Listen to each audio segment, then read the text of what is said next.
5th generation वाला ये 5G है कि जो खास करके मुसलमान टारगेट हैं। आज दज्जाल हमारे सफ़ों में आ चुका हुआ है। खान साहब अगर मेरी बातें झूठी हुई, आप एक बार कमीशन बना दें, कमेटी बना दें, मेरी बातें झूठी हुई, मैं डी चौक में खुशी से फांसी पे चलने के लिए तैयार हूँ।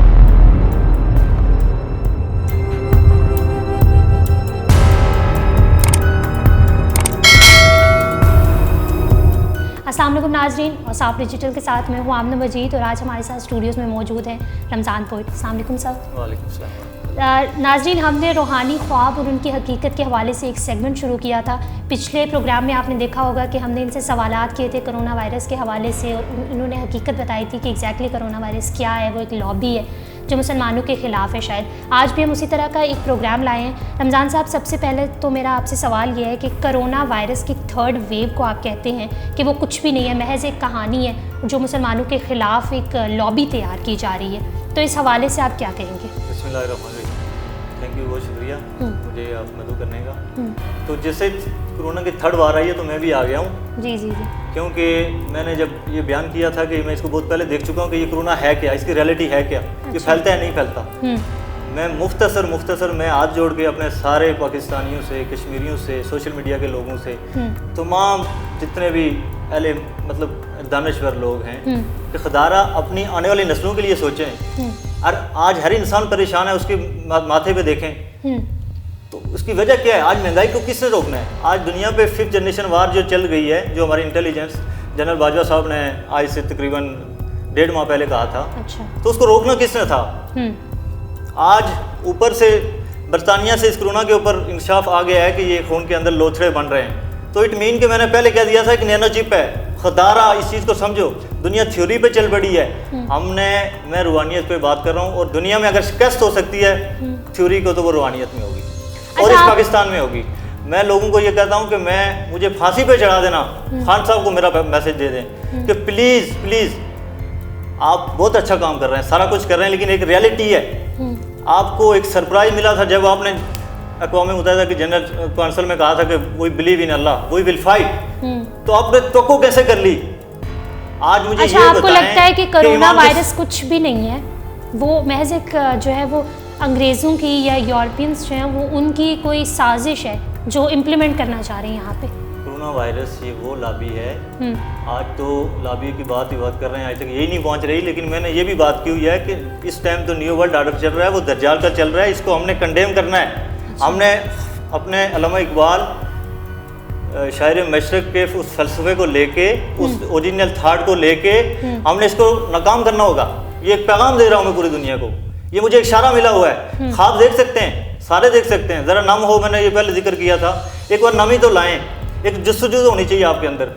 आज ये देख रहे हैं कि महंगाई के अंदर गरीबों की चक्की पीसी गई है। अच्छा, आपने ख्वाब देखा है? इसको रोकना किसने है? अच्छा, मुझे ये बताइएगा, मैं आपको काट रही हूँ कि आप ख्वाब पर, रूहानी ख्वाब पर जो है वो हम बात कर रहे हैं, तो आपने कोरोना वायरस के हवाले से क्या ख्वाब देखा है? आपको क्या लगता है कि ये महज एक कहानी है जिसकी वजह से जो है वो यहाँ के लोगों को डराया जा रहा है? एक प्लान्ड एक चीज़ है ये, कोई कोरोना जो बीमारी नहीं है। क्या कहेंगे? आपने ख्वाब देखा है इस बारे में? जी, थैंक यू। बताएं। मैं इसमें पाकिस्तान के जितने बड़े फिलासफर, माहिरीन, उन लोगों के सामने एक रिक्वेस्ट करता हूँ, उनसे एक सवाल पूछता हूँ कि जब मैंने एक ख्वाब के लिए इस्लामाबाद के उलमा से रहनुमाई ली, मुझे रहनुमाई नहीं मिली, तो मुझे यही समझ में आई कि ये इसकी ताबीर तो मैंने लोगों को बतानी है कि एक फुटबॉल को जब मैं बुलंदियों से गिरता हुआ देख रहा हूँ तो उसका मतलब क्या था? फुटबॉल का मतलब दुनिया थी सीधी सीधी। आज दुनिया को बुलंदी से पस्ती की तरफ गिराया जा रहा है, यानी कि माशरत को तोड़ा जा रहा है। खानता खुदा के लिए आपको आज तक समझ नहीं आई कि आपकी माशरत को कैसे कैसे तोड़ा जा रहा है। ये कोरोना इस बार जो तीसरी लहर जो भी फैला रहा है, अल्लाह की कसम खा के कहता हूँ, मैं नहीं कहता हूँ, उस मालिक का वादा है, वो पकड़ा जाएगा और ये बेनकाब होगा पाकिस्तान के अंदर। ये लोग बाहर आएंगे, इनके अंदर इतना ईमान है। आज भूख से लोग, खान साहब बेदार हो चुके हैं, लोगों को शोर भी मिल गया, लेकिन स्टेट ऑफ मदीना के अंदर ये मेरा जिस्म मेरी मर्जी कहाँ से? इन लोगों की जरूरत कैसे होती है? इन लोगों को कौन प्रमोट कर रहा है? अच्छा, रमज़ान पोइट साहब, मुझे काइंडली बताइएगा, 5th जनरेशन वॉर के बारे में हम बात करते हैं कि 5th जनरेशन वॉर जो है वो उसको कोई रोक नहीं पा रहा।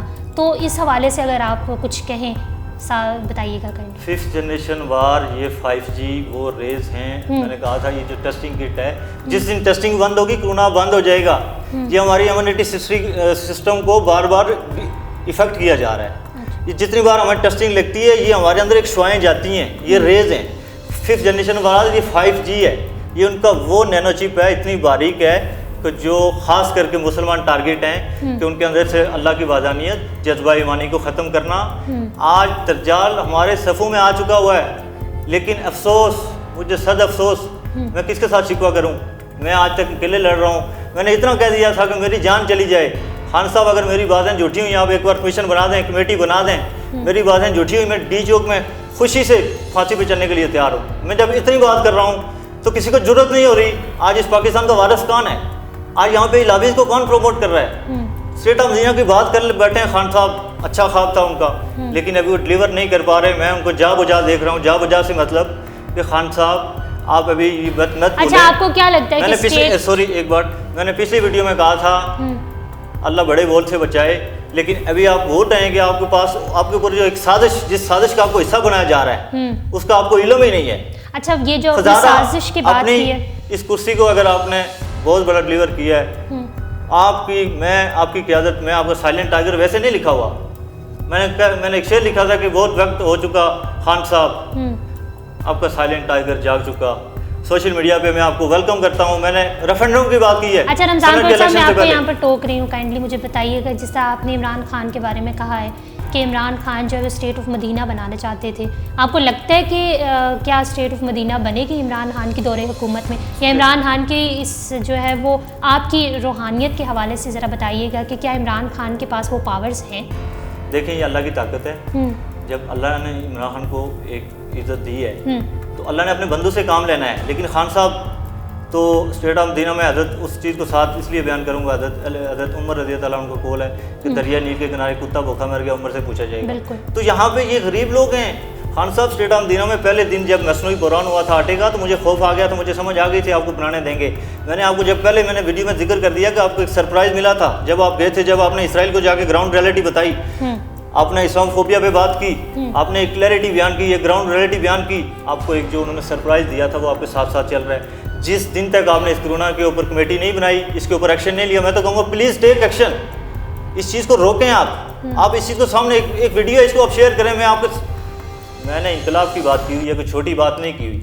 मेरी शायद औकात नहीं है, मेरी शायद वो शक्ल नहीं है। मैंने इनकलाब की बात इसलिए की थी कि दुनिया में इस्लामी इनकलाब आ रहा है। जिस लाबी ने आके अल्लाह की हुदूदों को छेड़ा है वो अल्लाह का रिएक्ट आ चुका है। उसको कहते हैं अल्लाह का डंडा, दूसरे लफ्ज़ों में, देसी अल्फाज में। तो आप बचें खदारा इन नस्लों के लिए। आपने अल्लाह को क्या जवाब देना है? मुझे जब आप बुलाएंगे, मैं कहता हूँ इकबाल की उस इकबाल हमारे शायरी मशरक, उनकी शायरी को जब सामने रखेंगे, उनका जो फ़लसफ़ा था बुलबुल के बारे में, बाहर के बारे में, तो सब क्लियर हो जाएगा मेरे साथ।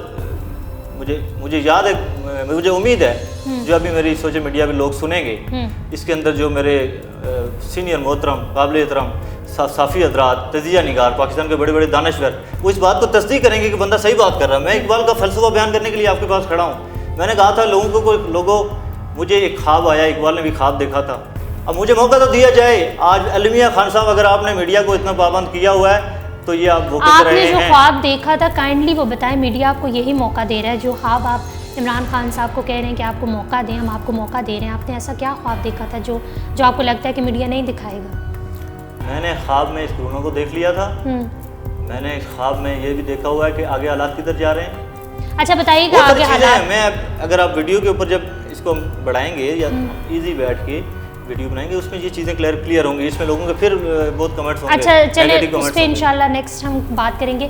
औरत मार्च के हवाले से बता दें कि वो क्या प्रोपेगेंडा है बेसिकली, उसके बारे में अगर आपने कोई ख्वाब रूहानी हैसियत से देखा हो तो वो काइंडली बताइए। जहाँ तक मेरा अपना एक मेंटालिटी के मुताबिक, जैसे पहले पिछले साल इसको तो उन्होंने एक नाम दे दिया, मार्च में 8 मार्च को होता है जी औरत डे, ठीक है। तो वे बात कहाँ तक चली जाएगी, लेकिन मुझे इतना पता है कि ये लाबी पहले आई थी और हमारे ऊपर जो इस टाइम एक सुपर कंप्यूटर बैठा हुआ है जो दुनिया को एक न्यू वर्ल्ड ऑर्डर के नाम से चला रहा है। अच्छा। उसको हमारी इतनी फीलिंग का पता चल गया है कि ये फ़ौरन कहते हैं अल्लाह की तरफ से अजाब आ गया, मेरा जिस्म मेरी मर्जी, तो अल्लाह ने इनको सबको लगा दिया है। ये है कि उन्होंने हमारी इस मेंटालिटी को पढ़ लिया हुआ है। ये है उनकी लाबी, आज स्टेट ऑफ मदीना वो आपको बनाने देंगे? मैं जब कहता हूँ ना कि जब बहार है वबा कैसी, इकबाल ने कहा था, जब तलवार है फितना कैसा, जब स्टेट ऑफ मदीना बन रही है तो ये लाबिज कैसी। खान साहब आपको एक मुगालता लगा हुआ है, प्लीज़ आप मुझे मौका दे दें। मैं एक गुलाम हूँ वक्त का, रोडों पे चलने वाला, लेकिन मैं एक बार आपसे मिलना चाहता हूँ। मैं आपके सामने वो चीज़ें रखूँगा कि दुनिया इंशाल्लाह इस चीज़ को तस्लीम करेगी। और मैंने इनकलाब की बात की हुई है कि इसी कोरोना को इकबाल के फ़लसफ़े के साथ पाकिस्तान में बेनकाब होगा और ये दुनिया मानेगी और ये दुनिया पे जाएगी, तो पाकिस्तान कहाँ पहुँच जाएगा। आज मैं अपने कश्मीरियों को कहता हूँ कि आज वक्त है, अपनी तकदीर को बदलिए, खदारा निकल जाइए इस झगड़े से जो इस टाइम पाकिस्तान के अंदर चल रहा है। अच्छा रमजान कौर साहब, गले पे जो बिल्कुल आप सही कह रहे हैं। तो देखें आप कितना जुल्म हो रहा है। आज मैं मुझसे ज़्यादा कौन जानता है, लेकिन मेरी तो फाटी इस तरह की है, मैं तो लिखता हूँ, मैं तो हर चीज़ पे लिखता हूँ। अच्छा रमजान कौर साहब, एक जो आजकल एक नई चीज़ सामने आई है कि कहते हैं कि दज्जाल का जो है वो फितना, जो इसका मैं ज़हूर का लफ्ज़ इस्तेमाल नहीं कर रही, कि दज्जाल जो है वो इस दुनिया में आ गया है और इमाम मेहदी का ज़हूर भी कहते हैं कि हो गया। इस हवाले से आपने अगर कोई रूहानियत के हवाले से अगर मुझे कोई बताएं, कोई ख्वाब बताएं, आपको भी क्या आया है? क्योंकि जितनी भी रूहानी शख्सियत है उनका कहना है कि दज्जाल इस दुनिया में आ चुका है, इमाम मेहदी का ज़हूर भी हो चुका है। आप क्या कहेंगे? देखिए मैं एक छोटा सा आदमी हूँ, बंदा नाचीज़ हूँ, लेकिन जहाँ तक मेरा इल्म है, जो अल्लाह ने मुझे करम किया है कि जब मैंने पहले दिन कहा था कि लोगों चोरों को पकड़ना होगा, ये पिछले साल फरवरी की बात है जब अभी कोरोना नहीं आया था, उससे पहले मैंने ये पोस्टें शुरू कर दी थी। खुदा के लिए सोशल मीडिया पे मेरी पोस्टें खुलवा दें खान साहब, मुझे आप बेशक ना बुलाएं। मैंने उसके अंदर कहा था कि दुनिया पे ये फितना आ चुका है जिसको कहा गया था, ये कंसेप्ट की बात है। मैंने मैट्रिक में पढ़ा था कि वक्त पूरी दुनिया सुपर कंप्यूटर घेरे में ले ली। व्हाट इज़ मीन बाई घेरा? वो घेरा क्या था? आज सुपर कंप्यूटर के ज़रिए सैटेलाइट इसलिए फेंका गया, इसलिए हम अंदर गए, इसकी शुआएँ हैं जिसको आज कोरोना कहते हैं। ये कोरोना उनके कंसेप्ट के मुताबिक उनका आका है, अल्लाह की तरफ से उनके पास टेक्नोलॉजी है। मैंने एक शेर पढ़ लेता हूँ कि दुनिया को है फिर मार का रूह बदन पेश, दुनिया को है फिर मार का रूह बदन पेश, तहजीब ने अपने जिंदों को उबारा, अल्लाह को है बावर्दी मोमिन पे भरोसा, अल्लाह को है बावर्दी मोमिन पे भरोसा, इबलीस को है यूरोप के मशीनों का सहारा। तो इसके अंदर अगर ये आले सेंट मतलब बाशऊर लोग हैं, इस चीज़ को आप समझेंगे ये कितना बड़ा मैसेज है इसके अंदर। आज टेक्नोलॉजी की दुनिया थ्योरी पे चल गई है, मोटी बात कर रहा हूँ, आप लोगों को समझ आ जाएगी। आप लोगों को कुरान पढ़ना पड़ेगा, आप लोगों को एक आयत भी पढ़ें, तर्जुमे के साथ पढ़ना पड़ेगा। जैसे कहा था कि लारेब तेरी रूह को तस्कीन मिलेगी, तू कुर के लम्हात में कुरान पढ़ा कर। आज हम किस तरफ चल पड़े हैं? आज थ्योरी को हम क्यों इतना बिलीव कर चुके हैं, हम कुरान को छोड़ दिया है। थ्योरी आई कहाँ से है? इसी कुरान हमारी इस किताब को जो उन लोगों ने स्टडी किया, इसमें से साइंस में से थ्योरी, आज हम कहाँ पहुँच गए हुए हैं। हमें इस चीज़ का, मैं पूरी इंसानियत की बका की जंग लड़ रहा हूँ। शायद इस बात में मैं इस काबिल नहीं हूँ, शायद मेरे देखने में कई दोस्त इसके ऊपर इस तरह बात करेंगे, लेकिन ये एक अफराद के हाथों में अक़वाम की तकदीर, हर मेरे भाई ने नौजवान ने पढ़ा होगा, अफराद के हाथों में अक़वाम की तकदीर, हर फर्द है मिल्लत के मुकद्दर का सितारा। तो अल्लाह ने इस टाइम किसी दुनिया में किसी बंदे से काम लेना है, उसी से जिसको जुस्तजू होगी। तो जब मेरी थाट थी कि मैं दुनिया पे एक ऐसा काम कर लूँ, पूरी दुनिया पे इनकलाब ले आऊँ। तो सर दज्जाल के ज़हूर के हवाले से भी अगर कुछ बता दें तो आपको क्या लगता है कि क्या दज्जाल का ज़हूर? दज्जाल का ज़हूर नहीं, सॉरी, दज्जाल एक दज्जाली फितना है। ठीक है। दज्जाली फितना उसी टाइम आना था जिसको 2020 में न्यू वर्ल्ड ऑर्डर नाम दिया गया हुआ। जो आज मैं पहले बात कर चुका हूँ कि जो वर्ल्ड ऑर्डर चल रहा है वो दज्जाल का है। आपको एक डिवाइस बनाया जा रहा है, आपको ये समझ नहीं है कि जब उन्होंने कहा था बच्चा स्कूल नहीं जा सकता वैक्सीन, वो इतने हमारे खैरफा कहाँ से हो गए? एक इंसान ट्रैवल नहीं कर सकता जब तक वैक्सीन नहीं पिएगा। भाई हम ये वैक्सीन क्यों पे हैं? इसके ऊपर हमें स्ट्रेस ही नहीं है। आई डोंट नो ये क्या हो रहा है। खुदा के लिए मेरी सबसे बार बार रिक्वेस्ट कर रहा हूँ कि अपनी नस्लों के लिए सोचें। खान साहब महंगाई के ऊपर आपके पास और कोई ऑप्शन नहीं है। जाते जाते ये भी क्लियर करता चलूँ, आपको अवाम के सामने आना पड़ेगा। अवाम दिल बर्दाश्ता हो गई है, लेकिन जिसके अंदर ईमान है, गरीब है, वो आपके साथ खड़ा है कि आप सही जा रहे हैं। लेकिन एक मसला है, घर के अंदर रोटी नहीं है तो वो कहाँ से सोचेगा जिसको बेचारा फुर्सत नहीं है, उसका घर का चूल्हा नहीं जलता। ये मैं वो बातें कर रहा हूँ, मैं खुद ये बीत रहा हूँ। मैं इसलिए आज अल्लाह ने ये मुझे इस काबिल बना दिया कि मैं यहाँ आके बोल रहा हूँ। बिल्कुल। तो मेरी सबसे ये रिक्वेस्ट है कि तनकीद के लिए आपको बहुत टाइम दूंगा, आप इसको शेयर करें। ये आपकी वक़ा की जंग है, ये आपकी नस्लों की वक़ा की जंग है। इस टाइम दुनिया में माशियत को तबाह किया जा रहा है। फुटबॉल को बुलंदियों से पस्ती की तरफ समझ आ रही है। फुटबॉल से मुराद दुनिया को बुलंदी से पस्ती की तरफ, उरूज से ज़वाल है। दुनिया को तोड़ेंगे नहीं। तो उनको पता है कि चाइना ने सुपर पावर का ऐलान कर लेना था। उनको पता है कि दुनिया पे क्रिप्टो करेंसी क्या चीज़ है, ये दज्जाल की करेंसी है, ये क्रिप्टो कोरोना। ये आप इनका आपस में एक कंपैरिजन कीजिएगा ज़रूर। डिजिटल करेंसी तो आई हुई है, क्रिप्टो करेंसी आ रही है, और वो उसी को देगा जो उसको मानेगा। और जब इंसान अपनी थाट से, अपनी नेचुरल थाट से अगर वो महरूम हो जाता है तो बस उसको कोई थर्ड पोजीशन होगी, कोई थर्ड फोर्स होगी, उसको चलाएगी। ठीक है। आज दुनिया को, एक इंसान को खास करके मुसलमानों में पहले जिक्र कर चुका हूँ, बार बार बात उस तरफ चली जाती है। तो ये आपस में इन चीज़ों का कंपेरिज्म है। खुदा के लिए आप लोग आवाज़ उठाएं। कल अगर मुझे किसी ने कोई रसाई दे दी, अगर किसी को कोई तौफीक हुई कि यार ये बंदा बातें तो सही कर रहा है, ये तो सब, मैं सबको चैलेंज करता हूँ, मैं सबको कहता हूँ कोई भी मुझे बेशक फांसी पे चढ़ा देना। खान साहब अपनी इस टाइम सिक्योरिटी के फोर्सेस, मैंने सबको मुखातब किया हुआ है, जितने आपके सिक्योरिटी इदारे हैं, आप एक मिशन बनाएं इस चीज़ के ऊपर, इसको टेक आउट करें। ये न्यू वर्ल्ड ऑर्डर कंडेम आपने करना है, ये अल्लाह आपको वसीलत दे रहा है। अगर आपने नहीं किया तो तस्बीह का कोई फ़ायदा नहीं। की बात जो है वो लोगों तक पहुंच गई है। नाजरीन, आई होप कि आपको जो हम लोग नाजरीन अब तक के लिए इतना ही। अगर आपको ये वीडियो पसंद आई है तो वीडियो को लाइक करें, शेयर करें, और डेली साहब को इंस्टाग्राम पर फॉलो करने के लिए डिस्क्रिप्शन में दिए गए लिंक पर क्लिक करिए।